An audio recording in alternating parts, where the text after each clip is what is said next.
Good morning and happy Monday. Hope you had a great weekend. Last Friday, I mistakenly said that the Cubs had swept the Cardinals. I was not aware they were playing doubleheaders. The games I looked at, the Cubs won them all, but indeed they lost a couple. So I'll say less about the Cubs today and more about Jesus in the book of Hebrews, because Jesus is the theme of the book of Hebrews. It's a celebration of Jesus. And in chapter 2, we've been looking in particular at the idea of the incarnation, that he showed up as one of us. And last week, I ended by noting that not only is there some references to Jesus becoming one of us, but there's also this reference that we become part of the family of God, that we can be adopted into the family of God, become children of God on the basis of the work that Jesus has done. And I noted a little bit that the idea of the fatherhood of God and the brotherhood of all mankind is not what is developed in the Bible, that we are all neighbors, but you actually become brothers and sisters in Christ by accepting Christ.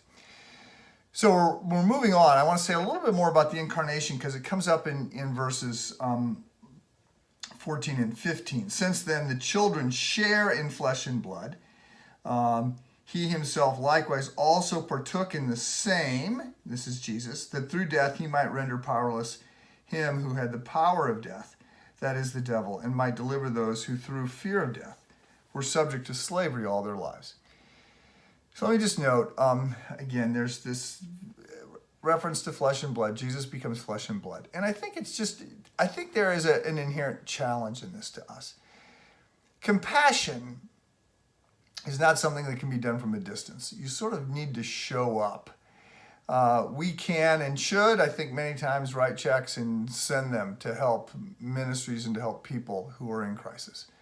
But let's not miss the fact that Jesus showed up. John 1:14 gets translated by Eugene Peterson in the Message. I think it's brilliant. He says, Jesus showed up. He became one of us. He tabernacled among us. He became flesh and blood, and his presence is here. And that's a significant point. He shows up. He understands us. This will be more important as we get to chapter 5 and we see Jesus as our high priest. He can relate to us. He understands us. He understands all the challenges that we face.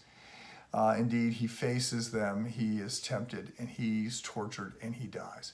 So I just want to note that the incarnation is both a miracle that Jesus would do this and humble himself, and there's a challenge there to us to sort of incarnate ourselves among those who are challenged and suffering.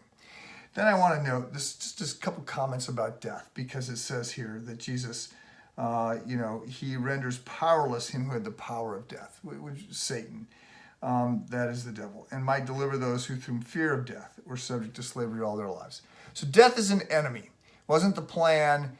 Death is part of the curse. Death is the enemy. But death in Christ, it has lost its sting. It has lost its ultimate punch, because we will live again. Jesus is the firstborn of the resurrection. He came back from the dead with a physical body. But we will follow him. Right now, because of Christ's victory on the cross, he has defeated death. But in 1 Corinthians 15, it notes, he will destroy death. Death will be the last thing destroyed, and there will be no more death. And so, yes, it's an issue, and it causes a lot of pain and suffering when we lose those that we love, and we can't make light of that. At the same time, eternity changes everything. And we need to live as those whose lives are shaped by the hope and the promise of eternity with God in a world that's not broken, where there is no sickness, there is no cancer, there is no pandemics, there is no unemployment. All these things have been dealt with in the perfect rule and reign of Jesus Christ. And so we need to live, yes, today, showing up, helping, caring. We need to live as citizens of the city of man. At the same time, we need to live as citizens of the city of God, and to be shaped by the promises that Jesus has not just defeated death, we live again, he will destroy death. And so it's part of what he does in the incarnation. And it's part of the reason why Jesus is greater than anyone and anything. Have a good day.